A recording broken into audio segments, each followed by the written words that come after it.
I used to be the reason our company kept its biggest partner in Beijing for 8 years. They replaced me with Google Translate. 2 months later, I signed an $18 million contract with that same partner. But not for them. I signed it for my new company. And the way I did it, they never saw it coming. My name is Clara West. At 32, I'd built what I thought was a respectable career at Vantix Global Logistics in Denver. For nearly a decade, I was their international communications director, though most days, it felt like I was invisible.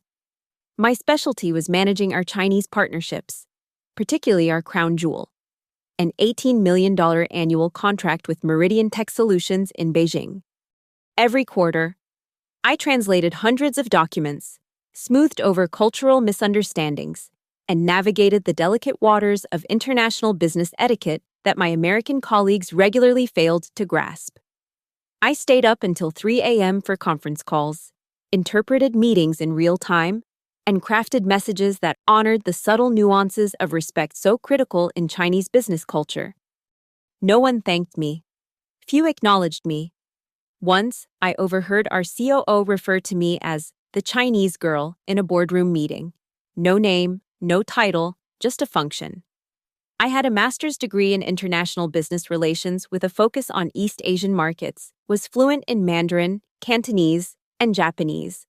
But to them, I was just the Chinese girl. I'm not even Chinese. My grandmother was from Taiwan. I remember the day things began to shift. My access badge suddenly wouldn't let me into the strategy wing, where I'd been attending quarterly planning sessions for years. I noticed I was being copied on fewer emails about our Asian partnerships. Then came the meeting request with the painfully corporate title, Workforce Optimization Touchpoint. The meeting was scheduled for Friday at 4:30 p.m. Anyone who's worked in corporate America knows what that means. I wore my lucky blazer that day, navy blue with subtle gold buttons, a gift from Nora, my counterpart at Meridian. We'd become friends over the years, having bonded over our shared experience of being women in male-dominated industries. The blazer had been a New Year gift last year, delivered with a note that read, "For the woman who builds bridges where others see oceans." Todd from HR was waiting in the small conference room, along with Justine from legal. Todd, who bragged about being the BBQ king at every company picnic. Justine, who had perfected the art of smiling without ever engaging her eyes. They both had identical folders placed neatly in front of them. "Clara, thanks for coming in," Todd began, not looking up from his folder. "We wanted to discuss some organizational changes that will be taking effect immediately." Justine's plastic smile appeared right on cue. Vantix is evolving its approach to international communications, and as part of our digital transformation initiative, we've determined that your position has become obsolete. The word hung in the air between us like a foul smell no one wanted to acknowledge. "Obsolete," I repeated. "Yes," Todd continued, clearly relieved I hadn't immediately burst into tears. "With advancements in translation technology, we found that most of your daily tasks can be handled by Google Translate and other AI tools. The executive team believes this will streamline our communication process and reduce overhead." I sat very still, my hands folded in my lap. "Google Translate and other AI tools," Justine added helpfully.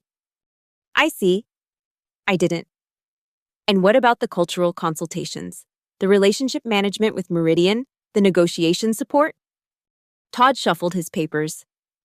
"We believe our account executives can handle those aspects moving forward with technological support." "With Google Translate," I said again. "That's right." Justine pushed a document toward me. "This outlines the termination of your employment, effective immediately. We'll need your badge, laptop, and any company property before you leave the building today." "No severance?" I asked, skimming the document. "As this is a position elimination due to technological advancement rather than a performance-based termination, company policy does not provide for severance in this instance." Todd recited, as if reading from an invisible script. I looked up from the paper. 8 years. I've been with Vantix for 8 years. and I get 1 hour to clear out my desk. Justine's smile never wavered. We'll have security escort you to collect your personal belongings. Standard procedure.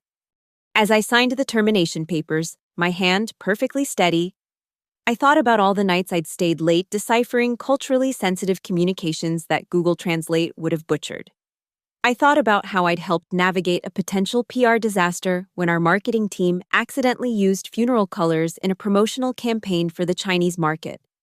I thought about the personal relationships I'd built, the trust I'd earned that no algorithm could replicate. Is there anything else? I asked, sliding the signed document back across the table. Todd finally met my eyes. He had the decency to look uncomfortable. No, that's all. We appreciate your years of service. Clara. I stood up, smoothing my blazer. Good luck with Google Translate, Juni Haoyun. I smiled at their blank faces. That means good luck in Mandarin. Or it might mean, I hope you meditate on the power of our company. Depending on the context, Google might have trouble with that nuance. Security was waiting outside the conference room. A young man named Derek, who I'd helped last Christmas when he couldn't figure out what gift would be appropriate for his Chinese girlfriend's parents. He couldn't meet my eyes as he followed me to my desk. My colleagues watched in uncomfortable silence as I packed my photos, my lucky bamboo plant, and the small collection of international gifts I'd received over the years. No one approached, no one spoke. It was as if I had already ceased to exist. As Derek walked me to the exit, he whispered, "This is messed up, Clara. Everyone knows what you do for this place." I just nodded, not trusting myself to speak. The heavy glass doors of Vantix Global Logistics hissed shut behind me. And just like that, 8 years of my life was over.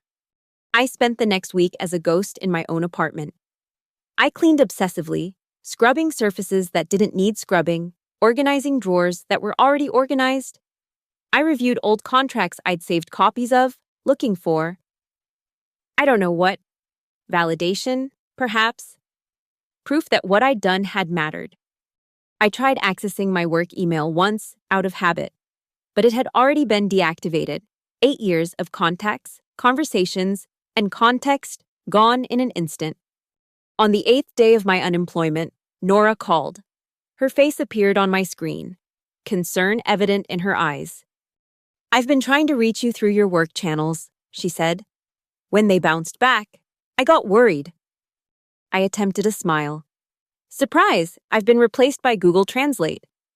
Nora's expression shifted from concern to disbelief. "You're joking." "I wish I were. Apparently, I'm obsolete. Technology is the future." I raised an imaginary glass in a mock toast. "Nazi Ben Dan," Nora exclaimed. That roughly translates to, "those idiots," but carries more weight in Mandarin. That's what I said. Well, thought. I was very professional on my way out. Nora leaned closer to her camera. "Clara, listen to me. You were the only reason we maintained such a strong relationship with Vantix.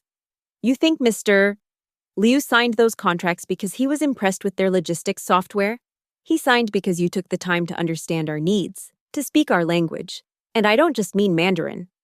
I shrugged, trying to ignore the warmth her words brought. "Well, apparently, Google can do all that now." "Let them drown in their own stupidity," Nora said firmly. "You deserve better." After we hung up, I stared at my reflection in the black screen. I had spent years being the bridge between two worlds, only to be dismantled because someone thought a free translation tool could do my job. The first sign that Vantix was floundering came 3 weeks after my termination. An industry contact texted me, "Did you see the email Vantix sent to Meridian? Total disaster." I hadn't. Of course. But within hours, the email was circulating among my network. Vantix had attempted to use machine translation to communicate with Meridian about an upcoming shipment. The result was a grammatically correct but culturally tone-deaf message that included the phrase, "Please meditate on our power to deliver exceptional results." What they had meant to say was, "Please consider our track record of exceptional results." But the machine translation had missed the context, the nuance. In Chinese business culture, references to power can come across as aggressive or disrespectful, especially when addressing a partner of Meridian's stature. Meridian had gone silent. No response, no acknowledgement. A week later, I heard through the grapevine that Vantix's shipments were being held at customs in China. Something about incomplete documentation. Anyone familiar with international shipping knows that incomplete documentation can mean anything from a missing form to a diplomatic incident. Vantix was scrambling. They sent increasingly desperate emails, each one seemingly run through the same flawed translation process. One apparently translated to something close to, "We demand immediate resolution through forceful clarity," when they had likely meant to convey urgency and transparency. I would have told them that demanding anything from a Chinese business partner was cultural suicide. I would have crafted a message acknowledging the issue with appropriate humility, suggesting a path forward that allowed both parties to save face. I would have made a personal call to Nora, leveraging our relationship to smooth things over. But I wasn't there. And Google Translate couldn't tell them that their choice of words was severing years of carefully cultivated trust. I was still job hunting when the call came. Not from Vantix. I'd already heard through mutual connections that they were considering bringing me back as a consultant at half my previous salary. No, this call came from Argentum Freight Alliance, Vantix's smaller but rapidly growing competitor. "We don't want a translator," said Marcus Reed, their VP of Operations, during our first meeting. "We want someone who understands culture, someone who can help us build genuine relationships in the Asian market." I studied him carefully. "And what made you reach out to me specifically?" Marcus smiled. "Let's just say your reputation precedes you. We've heard you're the best at what you do. And we've also heard that Vantix made a colossal mistake letting you go." The offer they extended was unexpected. Director of East Asian Relations, with a seat on their International Strategy Committee. The salary was 30% higher than what I'd been making at Vantix, with actual stock options and a clear path to advancement. "We want you to lead our rebuilding program in the East Asian market," Marcus explained, "starting with China." I raised an eyebrow. "Rebuilding?" "We've had some false starts, cultural misunderstandings. We need someone who can help us avoid those pitfalls and establish meaningful partnerships." I thought about Vantix, about the 8 years I'd given them, about being reduced to the Chinese girl, and then to nothing at all. I thought about how easily they had decided I was replaceable. "When do I start?" I asked. The next day, I received a text from Nora. "Heard you're with Argentum now. Interesting. Meridian is currently reviewing all of our international logistics partnerships. Perhaps we should talk." And that's when the idea began to form. Not revenge, exactly.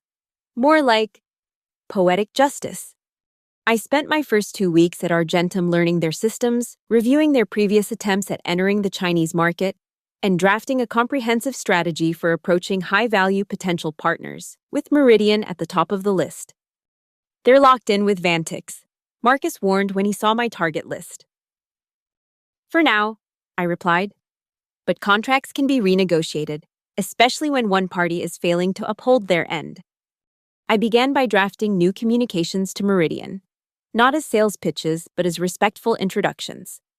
I carefully selected traditional characters rather than simplified ones for certain formal documents, a subtle but meaningful choice that acknowledged Meridian's corporate heritage and conservative approach. I prepared a handwritten letter from Argentum's CEO to Mr. Liu, Meridian's founder, using proper honorifics and referencing shared business values rather than just profit potential.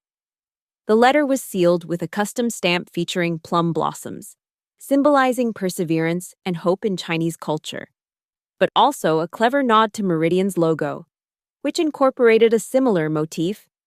Meanwhile, according to my industry contacts, Vantix was still blundering forward. Their latest email to Meridian had apparently borne the subject line, "Stimulating commercial intimacy," a horrifyingly inappropriate phrase that made me cringe just hearing about it. They had likely been trying to suggest strengthening business ties, but without proper cultural understanding, they had veered into territory that was at best awkward and at worst offensive. Nora and I met for virtual tea one evening, ostensibly as friends catching up. But business inevitably entered the conversation. Meridian is hosting a trade delegation next month, she mentioned casually. Key logistics partners are being invited to discuss future arrangements. Is Vantix attending? I asked, equally casual. Nora's smile was telling. They've been invited, as a courtesy, but between us, Mr. Liu has already made up his mind about them. And Argentum? Your CEO's letter made quite an impression. The stamp was a particularly nice touch. She sipped her tea. I may have mentioned to Mr. Liu that you're with them now. 2 days later, Argentum received a formal invitation to the trade delegation. Marcus was ecstatic. This is unprecedented, he told me. We've been trying to get a foot in the door with Meridian for years. I just smiled. Cultural understanding opens many doors. I spent the next 3 weeks preparing our team for the delegation. I coached our CEO on proper etiquette, prepared our presentation materials with meticulous attention to cultural detail, and arranged for thoughtful gifts that demonstrated our understanding of Chinese business traditions. The day before we were set to leave for Beijing, I received another text from Nora. Vantix just received formal notice. Chinese letterhead, very official. The subject line, termination of strategic partnership. They're panicking. I didn't respond immediately. I was too busy processing what this meant. Vantix had lost their $18 million contract with Meridian, the contract that I had helped secure and maintain for 8 years, the partnership that they thought could be maintained with Google Translate and other AI tools. That's unfortunate for them, I finally replied, the understatement of the year. Indeed, Nora wrote back. Mr. Liu has asked me to inform you that he's looking forward to discussing potential arrangements with Argentum, specifically with you. The Beijing trip was a triumph. Mr. Liu greeted me like an old friend, reminiscing about previous negotiations we'd participated in. Our CEO was seamlessly integrated into the conversations, guided by my whispered advice and pre-delegation coaching. The Argentum team presented themselves not as conquerors coming to claim new territory, but as respectful partners seeking mutual growth. By the end of the week, we had a preliminary agreement. Argentum would become Meridian's primary logistics partner in North America, a contract valued at approximately $18 million annually, the exact value of what Vantix had lost. As we prepared to return to Denver, Nora handed me a small package. A gift from Mr. Liu, she explained. He asked that you open it in private. On the flight home, I carefully unwrapped the package to find an exquisite jade pendant carved in the shape of a bridge. With it was a note in Mr. Liu's elegant handwriting. To the one who builds understanding where others see only words. We look forward to crossing many bridges together. Beneath that was a second note, this one from Nora. Thank you for reminding them who is truly irreplaceable. When we landed, my phone began buzzing with notifications. News of the Argentum Meridian partnership had leaked. Industry publications were already running stories about Vantix's dramatic loss and Argentum's surprising gain. One particularly astute reporter had noted. Sources close to both companies suggest that personnel changes may have played a significant role in this market shift. I had 3 missed calls from Todd at Vantix HR. I deleted them without listening to the voicemails. 6 months later, Argentum promoted me to their executive leadership team. I became the head of their newly formed Cultural Intelligence Council, responsible for ensuring that all international communications and strategies were culturally sound and relationship-focused. My salary doubled. I was given a corner office with a view of the mountains. Most importantly, I was respected, not just for my language skills, but for my understanding of the human elements that technology could never replace. I flew to Taipei the following month to lead a regional training program for our expanding Asian operations team. As I stood before a room of eager faces, I thought about my journey. From being reduced to a function that could supposedly be replaced by Google Translate, to building something meaningful and lasting. The most powerful words, I told my audience, are not the ones that translate literally from one language to another. They're the ones that bridge worlds, that carry respect and understanding across cultural divides. No algorithm can do that. Only people can. After the training, I received an email from Marcus. Vantix announced layoffs today. Their international division is being restructured after significant market losses. Thought you'd want to know. I didn't feel the satisfaction I might have expected. Instead, I felt a calm certainty that I was exactly where I needed to be, doing work that mattered, with people who valued what I brought to the table.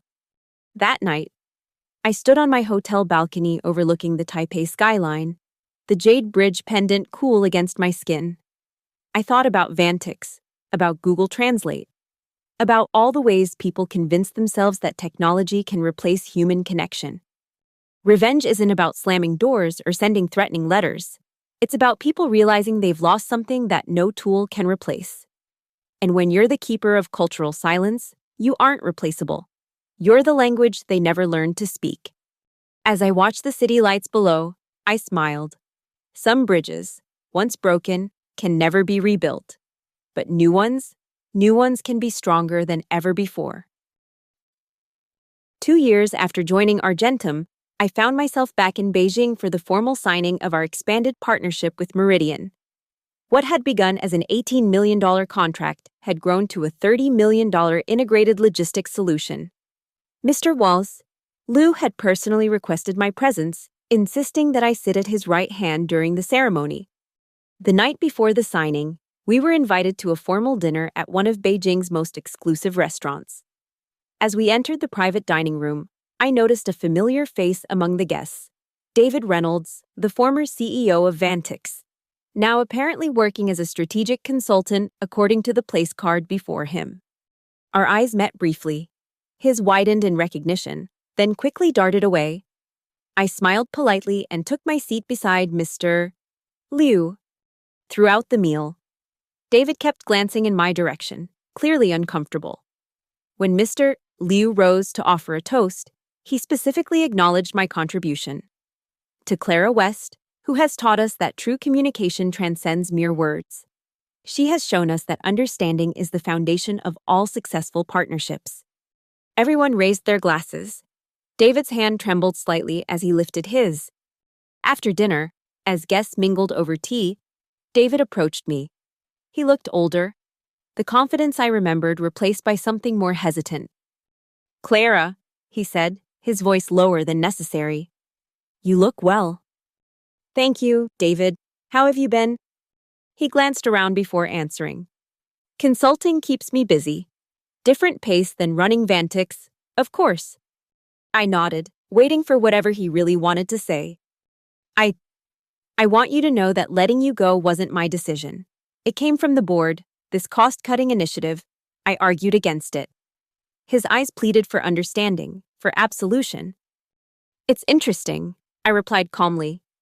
"How often decisions we allow to happen somehow weren't our decisions at all. Once the consequences become clear." He flinched slightly. "Clara, what happened with Meridian was the natural result of attempting to replace human understanding with technology. I finished for him. Some lessons are expensive. Vantix never recovered from losing that contract," he said quietly. I was asked to step down 3 months later. I took a sip of my tea, allowing the moment to stretch between us. "I'm sorry to hear that." "Are you?" There was a flash of the old David in his eyes, challenging, slightly arrogant. "Yes," I said truthfully. "I spent 8 years helping build something at Vantix. I never wanted to see it fall apart. I just wanted to be valued for what I contributed." He nodded slowly.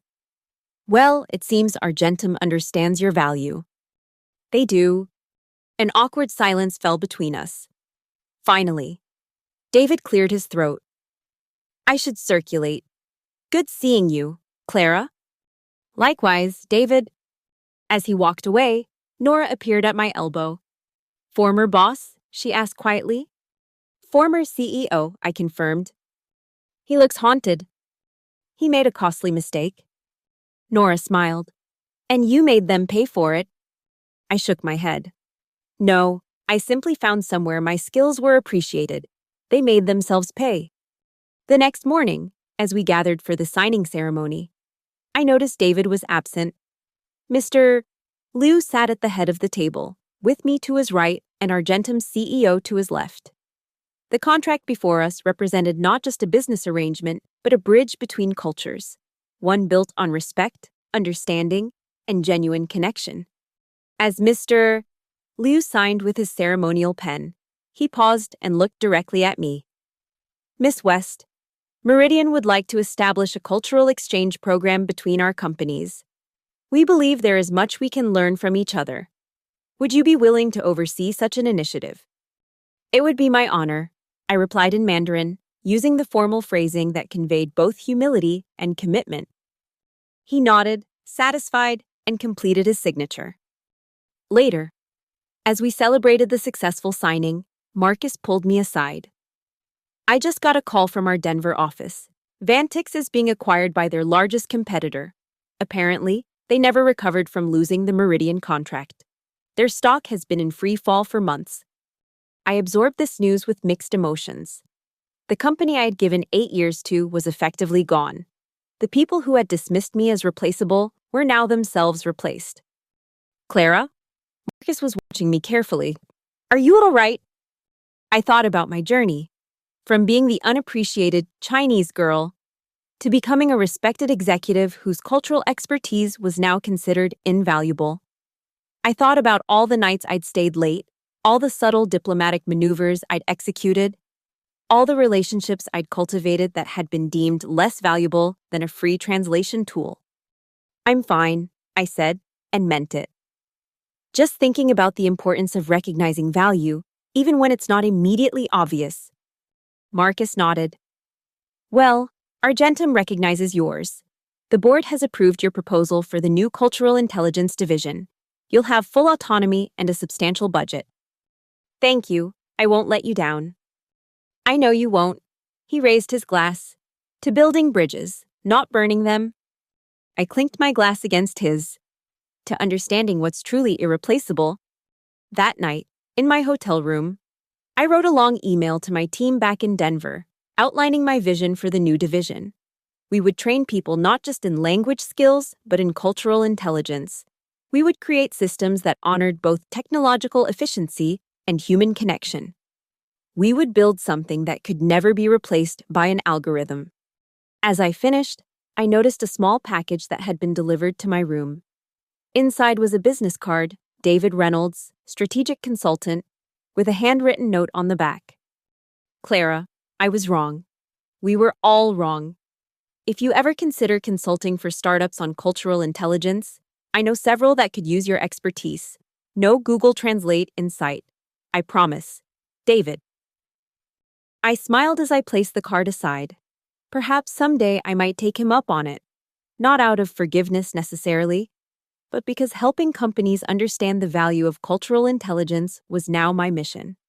Every business that recognized that technology could enhance human connection but never replace it was a victory. Outside my window, Beijing was coming alive with evening lights. Somewhere in this vast city, decisions were being made, relationships were being formed, misunderstandings were happening, and bridges were being built and burned. In the global marketplace, cultural intelligence wasn't a luxury, it was essential. I picked up my jade bridge pendant, running my thumb over its smooth surface. From being replaceable to being irreplaceable. From being unseen to being sought after.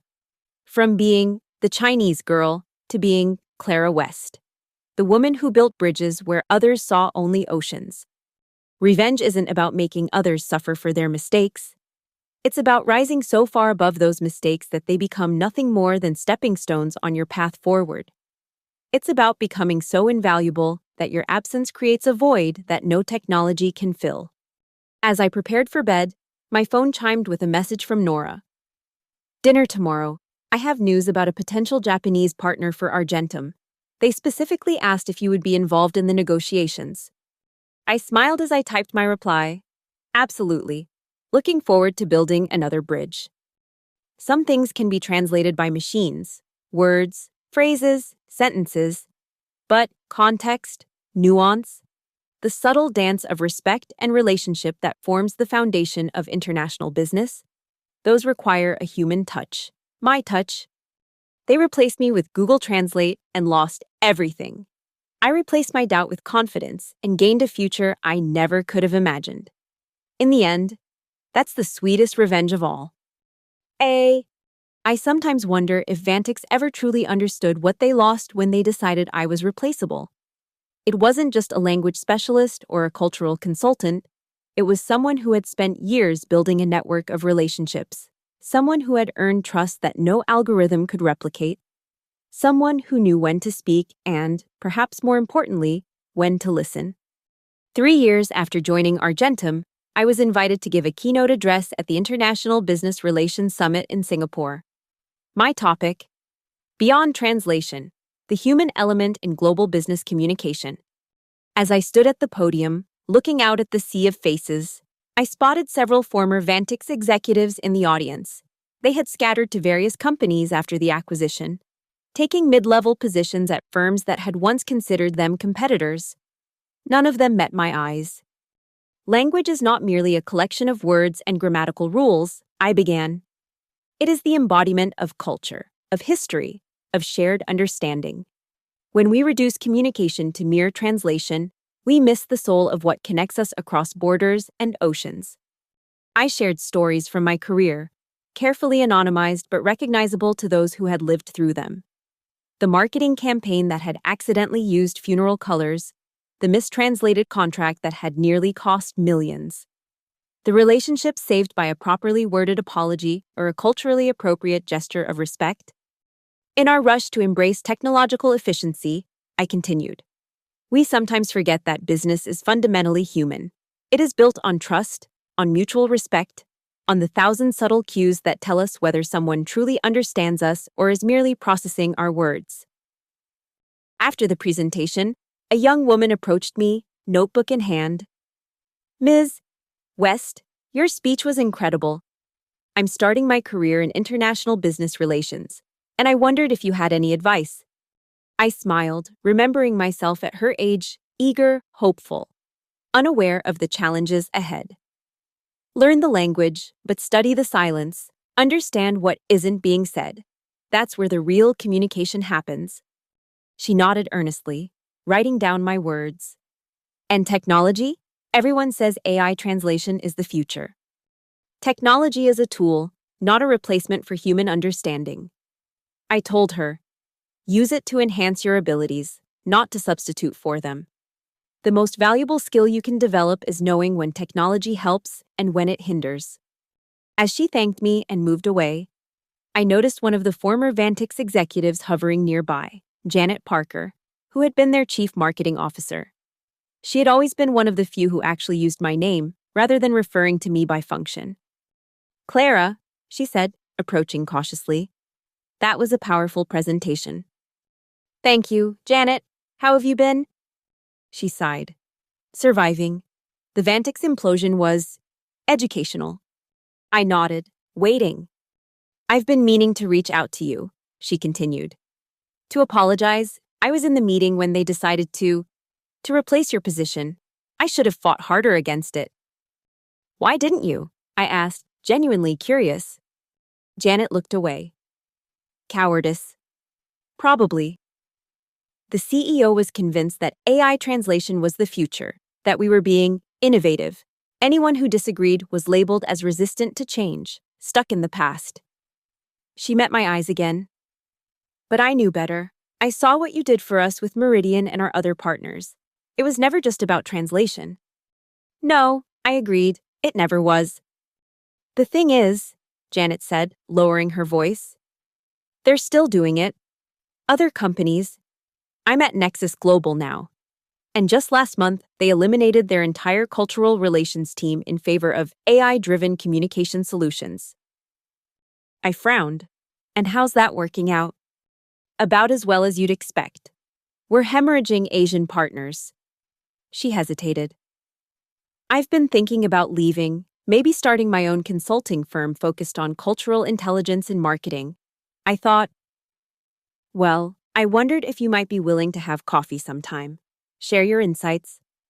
I studied her face, looking for signs of the corporate calculation I'd grown so accustomed to.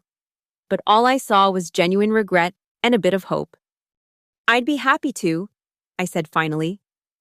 Not because of our history at Vantix, but because the world needs more businesses that understand the value of cultural intelligence.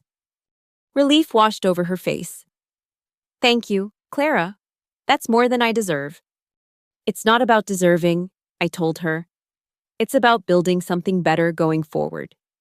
As I flew back to Denver the next day, I thought about Janet and all the other former Vantix employees now scattered across the industry. How many of them had learned from the company's collapse? How many still believed that human expertise could be adequately replaced by algorithms? Argentum had grown significantly since I'd joined them. Our cultural intelligence division now had offices in 6 countries, with plans for further expansion. We had developed a hybrid approach that used AI translation for basic documentation, but invested heavily in human experts for relationship management, negotiation, and sensitive communications. The industry was beginning to follow our lead. Articles were being written about the Argentum model of international communication. I was being invited to speak at conferences, to consult with multinational corporations, to share the philosophy that had transformed a mid-sized logistics company into a global leader. None of it would have happened if Vantix hadn't decided I was replaceable. As the plane began its descent into Denver, I opened my laptop to review the proposal for our newest initiative, a scholarship program for students pursuing degrees in international business with a focus on cultural intelligence. We would provide not just financial support, but mentorship, internships, and a clear path to employment after graduation. The future would require both technological fluency and deep cultural understanding. We were building that future, one relationship at a time. My phone pinged with a message from Marcus. Board approved the scholarship program unanimously. They want you to head the selection committee. Also, the Meridian expansion is finalized. 45 meters, annual contract. 5-year commitment. Mr. Liu sends his regards. I smiled as I typed my reply. Excellent news on all fronts. Tell Mr. Liu. I look forward to our meeting in Shanghai next month. As we touched down, I thought about the journey that brought me here, from being undervalued and eventually discarded to building something truly meaningful. From being told that my skills could be replaced by Google Translate to creating a new paradigm for international business communication. It wasn't about revenge anymore. It was about vindication. About proving that human connection remains irreplaceable in a world increasingly driven by algorithms and automation. I gathered my belongings as the plane taxied to the gate, my jade bridge pendant cool against my skin, a constant reminder of the bridges I'd built, the ones that had been burned, and the new ones yet to come. They had replaced me with Google Translate and lost everything. I had replaced resignation with determination and gained more than I ever thought possible. Sometimes, the best response to being undervalued is not to fight for recognition, but to go where you're appreciated. To build something so successful that those who fail to see your worth are forced to watch from the sidelines. As I stepped off the plane into the bright Colorado sunshine, I smiled. The future belonged to those who understood that technology should enhance human connection, not replace it. And I was just getting started. 5 years after joining Argentum, I received an unexpected email. The subject line read simply, "An overdue apology." It was from Thomas Blackwell, the former CFO of Vantix and the man who had championed the cost-cutting initiative that had led to my termination. He had been the one who had looked at my salary and benefits and decided that Google Translate would be a more economical solution. Dear Clara, the email began. I've started this message 100 times over the years, never finding the right words. The irony of a man who once believed language could be reduced to an algorithm now struggling to express himself is not lost on me. I sat back in my chair, surprised by both the contact and the tone. What happened at Vantix was inexcusable. Thomas continued. The decision to replace you with translation software was perhaps the most costly mistake of my career, both professionally and personally. I lost my position, my reputation, and my self-respect. But more importantly, I contributed to a culture that devalued human expertise and connection in favor of technological shortcuts. I've spent the last few years reflecting on what went wrong. I've watched from a distance as you've built something remarkable at Argentum. Your cultural intelligence division has become the gold standard in the industry. The papers you've published, the speeches you've given, you've fundamentally changed how companies think about international communication. I won't ask for forgiveness. I don't deserve it. But I wanted you to know that you've taught me, and many others, a powerful lesson. Some things can't be automated or outsourced. Some expertise can't be replicated by algorithms. Some people are truly irreplaceable. I'm teaching now, a course on ethical business practices at the university. Your story is part of my curriculum. I hope that's okay. I want future business leaders to understand what I failed to see. That efficiency without humanity is ultimately inefficient. Thank you for the unintended lesson. I'm sorry it came at such a high cost to you. It was signed simply, Thomas. I read the email 3 times, unsure how to feel.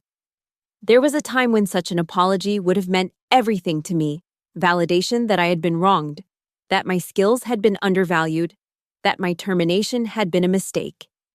But now, 5 years later, it felt almost unnecessary. I had already proven my worth, not just to myself, but to an entire industry. Still, there was something powerful about having the man who had calculated my replaceability acknowledge that he had been wrong. I decided to respond. Thomas, thank you for your email. It takes courage to acknowledge mistakes, especially ones with such far-reaching consequences. I won't pretend that what happened at Vantix didn't hurt. It did. But it also set me on a path I might never have found otherwise. At Argentum, I've been able to build something I believe in. A model of international business communication that values both technological efficiency and human connection. I'm glad to hear you're teaching now. The next generation of business leaders needs to understand that true innovation isn't just about replacing human functions with technology. It's about finding ways to enhance human capabilities and connections through thoughtful application of technology.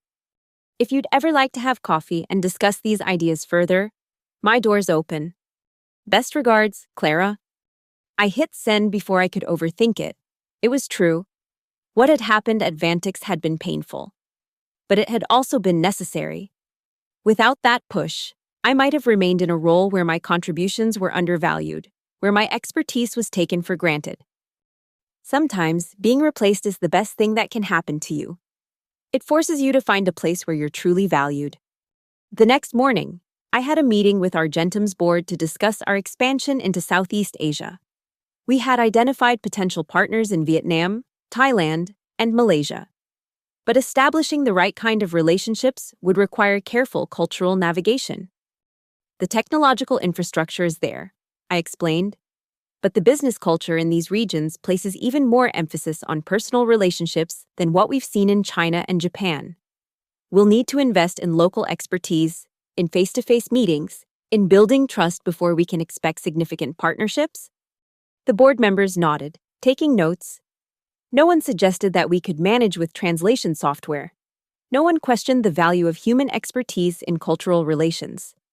Argentum had learned what Vantix had failed to understand, that in global business, technology was a tool, not a replacement for human judgment and connection.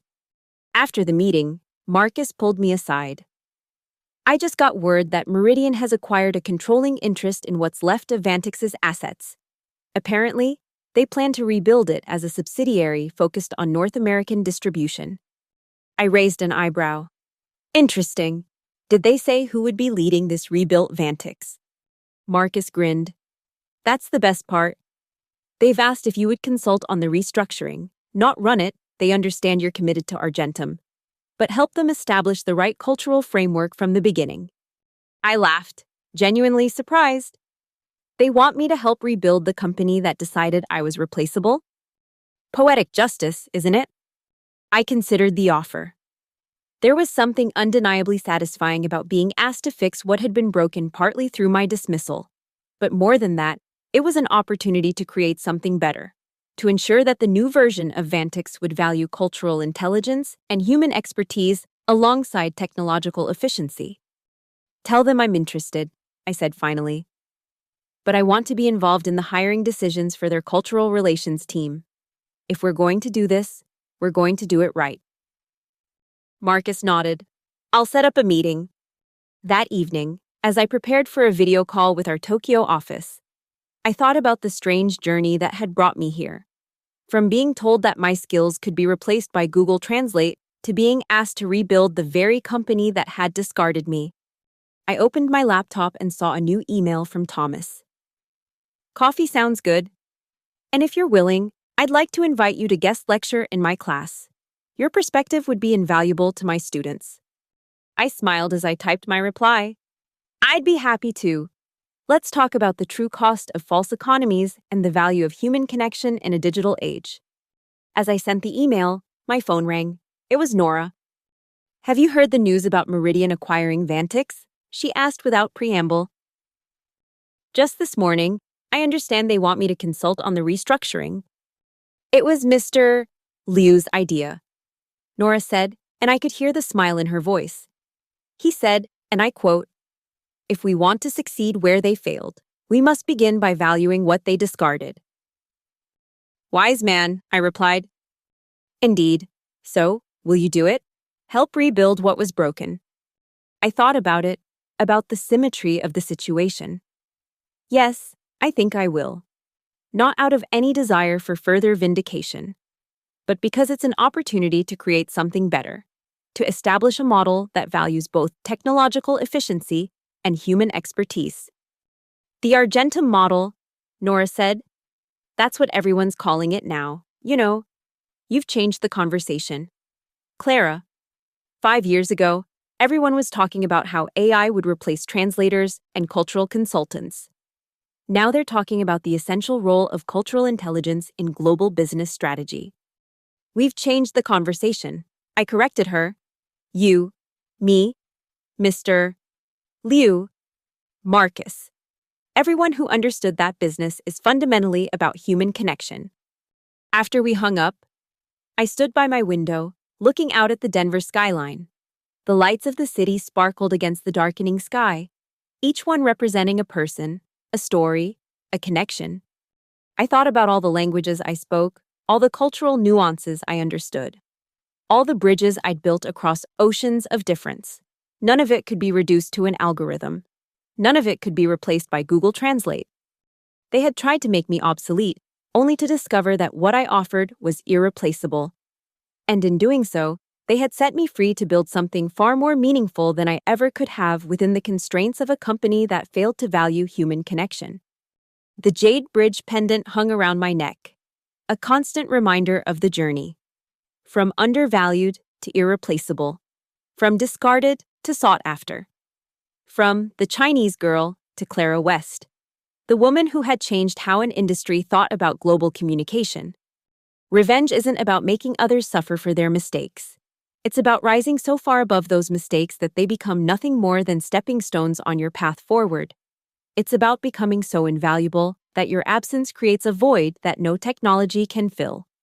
As the first stars appeared in the darkening sky, I smiled. Sometimes, being replaced is the best thing that can happen to you.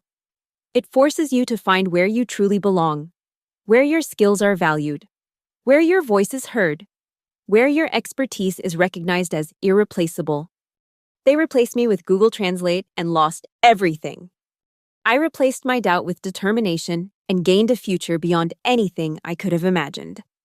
In the end, that's not just revenge, it's redemption.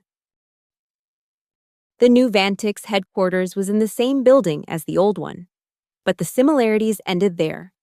Where the old offices had been all chrome and glass, cold, impersonal, aggressively modern, the new space was designed to reflect a blend of cultures.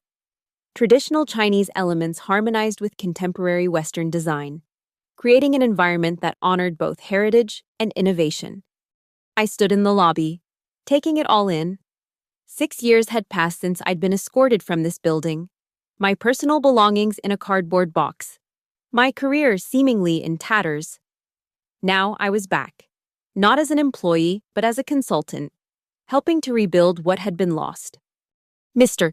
Liu approached, extending his hand. Miss West, welcome back.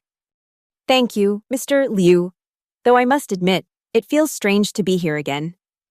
He nodded, understanding in his eyes. Sometimes we must revisit the past to create a better future. Come, let me show you what we have done so far. As we walked through the office, Mr. Liu explained his vision for the new Vantix. Not just a logistics company, but a bridge between cultures. A model of international cooperation built on mutual respect and understanding. We have learned much from watching Argentum under your guidance, he said. The integration of technology with human expertise, the emphasis on cultural intelligence as a business asset, these are principles we wish to embed in the new Vantix from the beginning. We stopped at what had once been the executive suite, the room where I'd been told that my position had become obsolete. It had been transformed into a training center for cultural relations specialists. This is where it will begin, Mr. Liu said, where we will train the next generation to understand that business transcends mere transactions. That true partnership requires understanding, respect, and genuine connection. I nodded, appreciating the symbolism. The space where human expertise had once been devalued would now be dedicated to cultivating it. And who will lead this training? I asked. Mr. Liu smiled.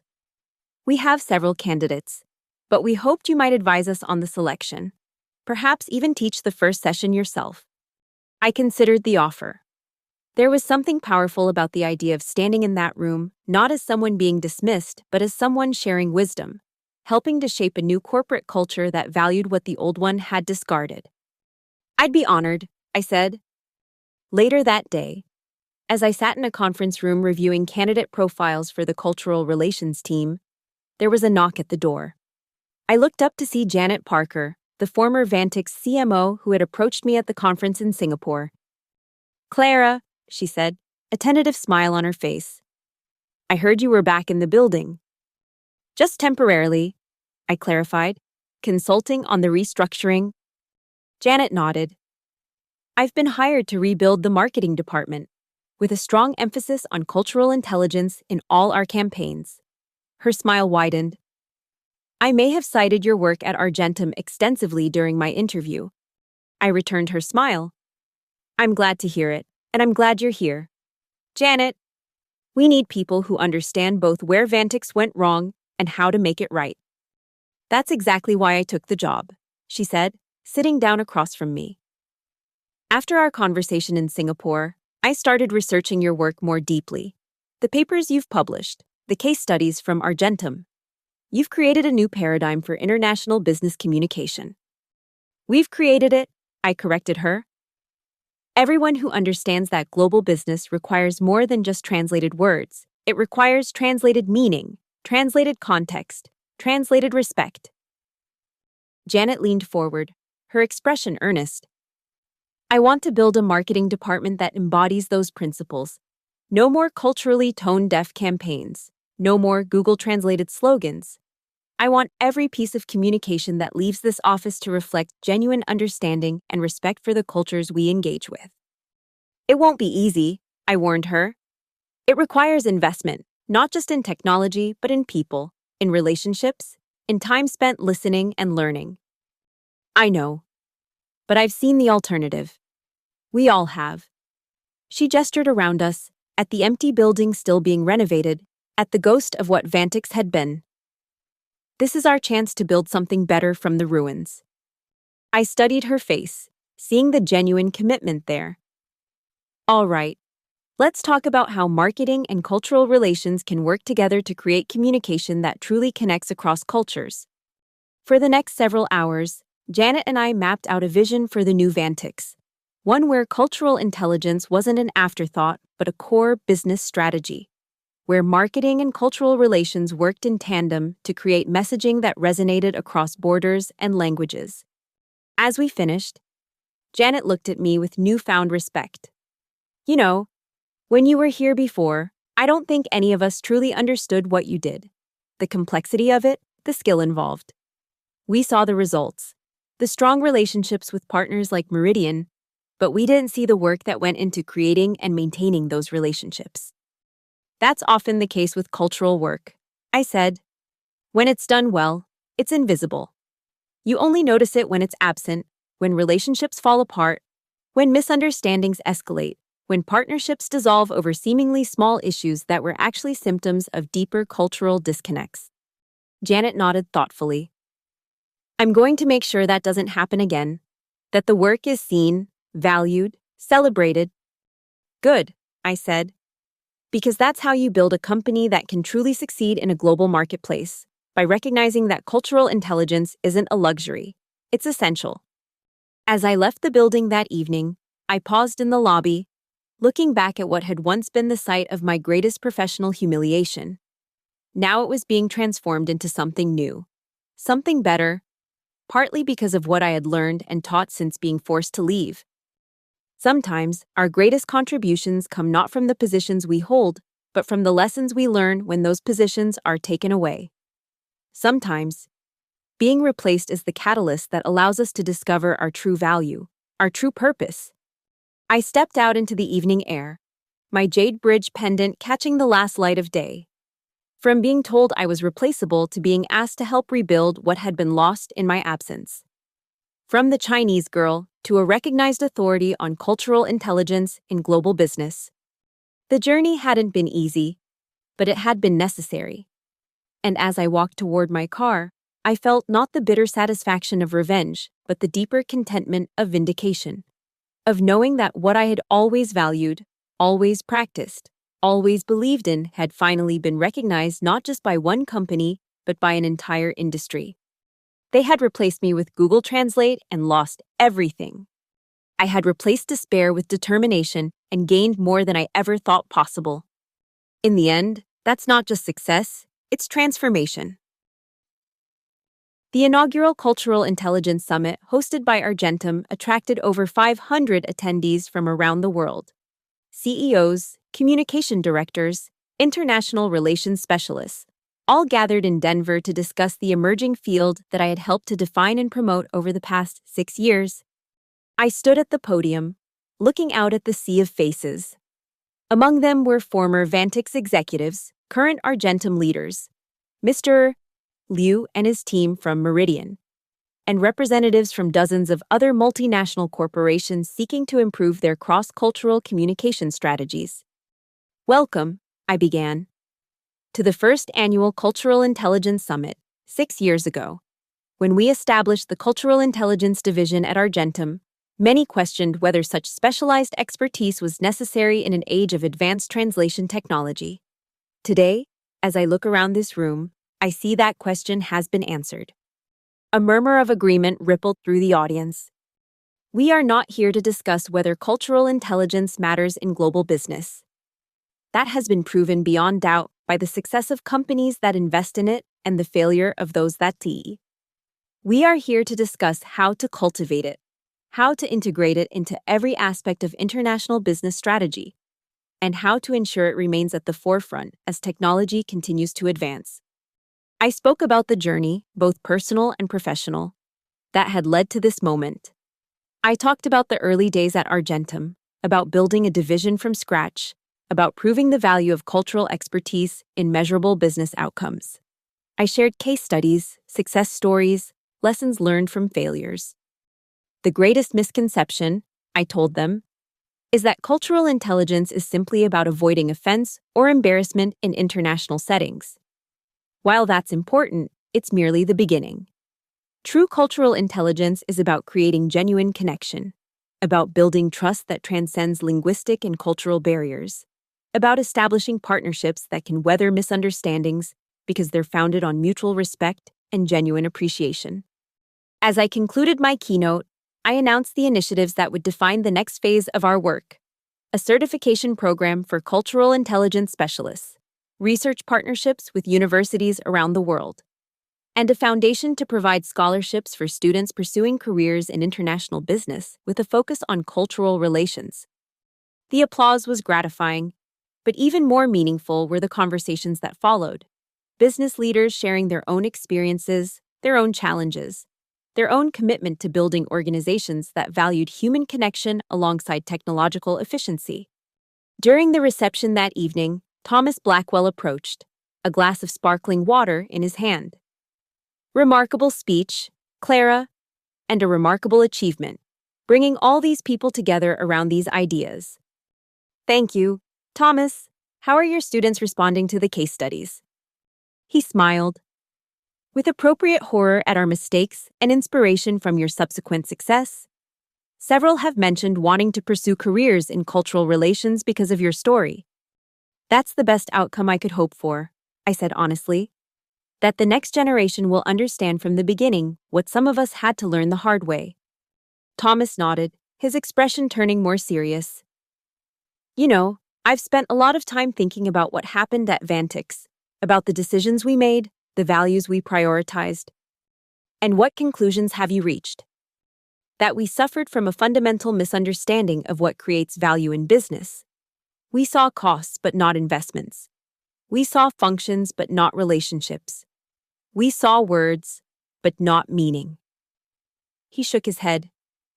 It was a failure not just of strategy but of imagination. I considered his words. That's insightful, Thomas. And it's precisely what we're trying to address with this summit, with the certification program, with all of it, to help business leaders see beyond the immediate metrics to the deeper values that drive sustainable success. Well, you've succeeded in changing at least one former CFO's perspective, he said with a self-deprecating smile. And from what I can see around this room, many others as well.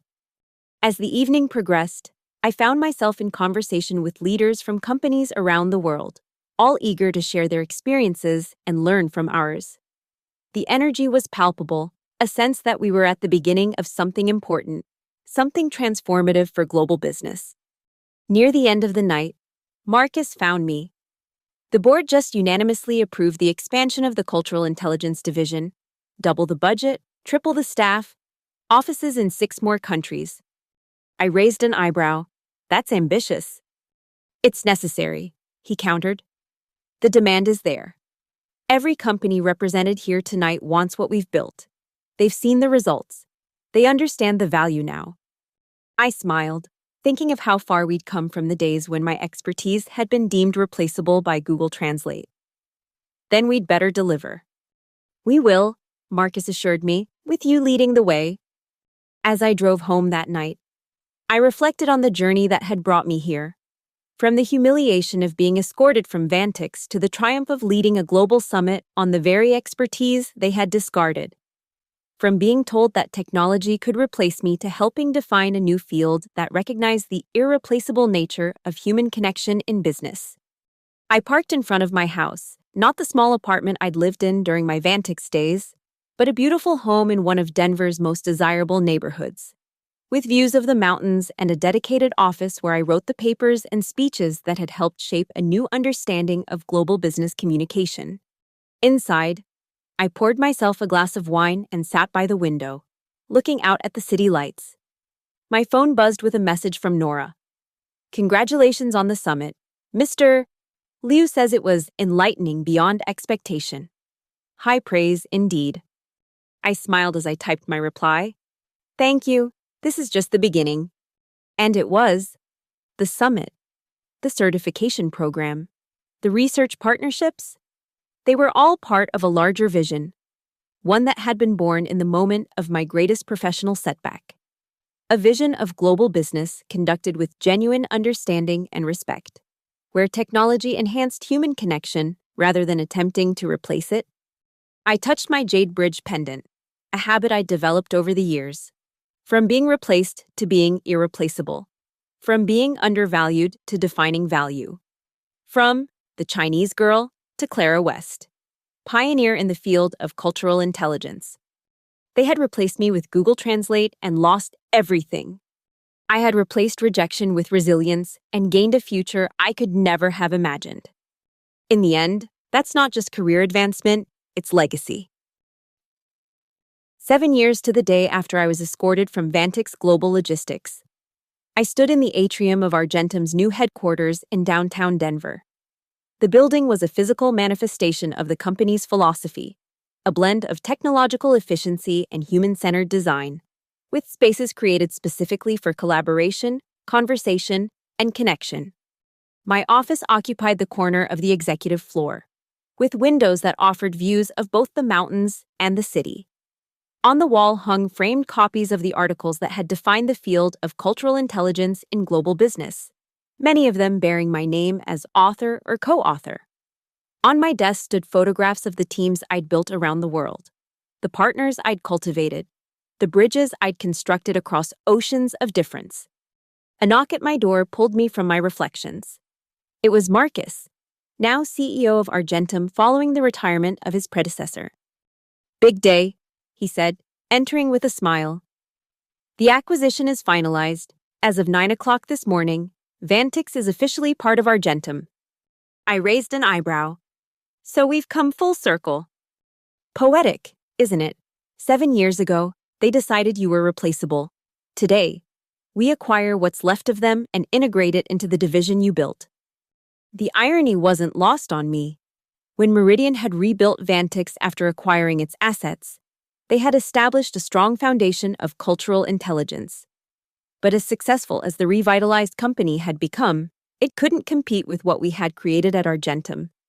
The acquisition made strategic sense for both companies, expanding our reach while preserving the cultural framework that Meridian had established.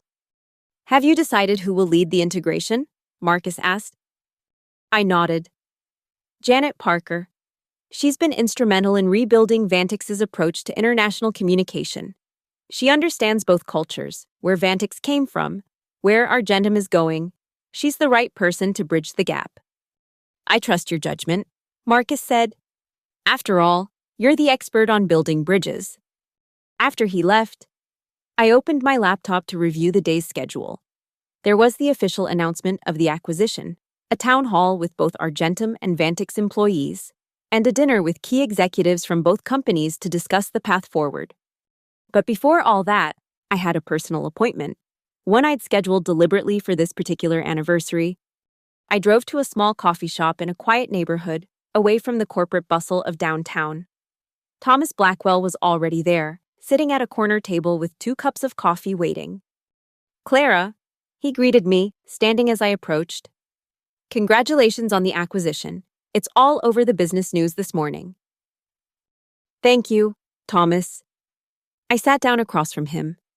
It feels significant, happening exactly 7 years after we made the worst business decision in Vantix history. He finished with a rueful smile. "I've been thinking about that a lot today, about how differently things might have gone if we'd recognized your value then." I sipped my coffee, considering his words. "Would you believe me if I said I'm grateful for what happened?" He looked surprised. "Grateful? For being undervalued, dismissed, escorted from the building? For being set free?" I corrected him. "If Vantix hadn't decided I was replaceable, I might never have found my way to Argentum. I might never have had the opportunity to build something truly meaningful, to define a field, to change how an entire industry thinks about international communication." Thomas nodded slowly. "I suppose there's truth in that. Still, I can't help but regret the decision, not just because of what it cost Vantix, but because of what it revealed about our values as an organization. That's why I wanted to meet today." I told him. To mark not just the anniversary of my termination, but the journey that followed. To acknowledge that sometimes our greatest setbacks lead to our greatest opportunities. And to thank you. "Thank me?" he asked, genuinely puzzled. "For firing you?" "For the lesson," I clarified. "For showing me that my value wasn't tied to Vantix's recognition of it. For forcing me to find a place where my expertise would be truly appreciated, and later, for having the courage to acknowledge the mistake and work to ensure others don't repeat it." Thomas was quiet for a moment, his eyes on his coffee cup. "I've spent the last few years teaching business students about ethical decision-making, about the true costs of false economies, about the value of human expertise in an age of advancing technology. Your story has been central to that curriculum. I know. Some of your former students have come to work for us. They arrive already understanding what some executives take decades to learn. That business is fundamentally about human connection. And that some forms of expertise can't be replaced by algorithms."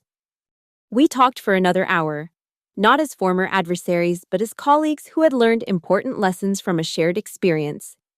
Thomas shared stories from his classroom, instances where students had challenged conventional business wisdom because of what they'd learned from the Vantix case study. I told him about the Cultural Intelligence Summit, about the certification program that was now producing specialists sought after by companies around the world, about the research that was helping to define best practices in cross-cultural business communication. As we prepared to leave, Thomas hesitated. "There's something I've wanted to ask you for years, but never quite found the right moment." "What is it?" "That day, in the conference room, when Justine and Todd told you your position was being eliminated, you were so calm, so composed. I've always wondered, what were you thinking in that moment?" I considered the question, casting my mind back to that day, 7 years ago. I was thinking about all the work I'd done that they didn't see, all the relationships I'd built that they didn't value, all the cultural understanding I'd brought that they thought could be replaced by an algorithm. I smiled slightly. And I was thinking that someday, they would understand exactly what they were losing. Thomas nodded, a hint of sadness in his eyes. "We did. Too late. But we did. Not too late for the lesson to matter," I told him. "Just too late for Vantix to benefit from it." We parted with a handshake that felt like the closing of a chapter. Not with bitterness or regret, but with mutual understanding and respect. As I drove back to Argentum headquarters for the acquisition announcement, I thought about the journey. From being told I was replaceable to leading a division that had transformed how global business viewed cultural expertise. From being escorted from the building to returning as part of the leadership team, acquiring what remained of my former employer. It wasn't about revenge. It had never really been about that. Not even in the darkest days after my termination. It had been about finding my true worth, about building something meaningful, about creating a legacy that would outlast any single company or career. I touched my jade bridge pendant as I parked in my reserved space at Argentum headquarters. From undervalued to irreplaceable. From dismissed to defining. From the Chinese girl to Clara West, the woman who had changed an industry's understanding of what creates true value in global business. They had replaced me with Google Translate and lost everything. I had replaced doubt with determination and gained more than I could have imagined. In the end, that's not just vindication. It's victory of the most meaningful kind. The kind that creates value not just for oneself, but for others. That changes not just one's own circumstances, but an entire field of human endeavor. As I walked into the building that now housed both Argentum and what remained of Vantix, I smiled. The circle was complete. The bridge had been built.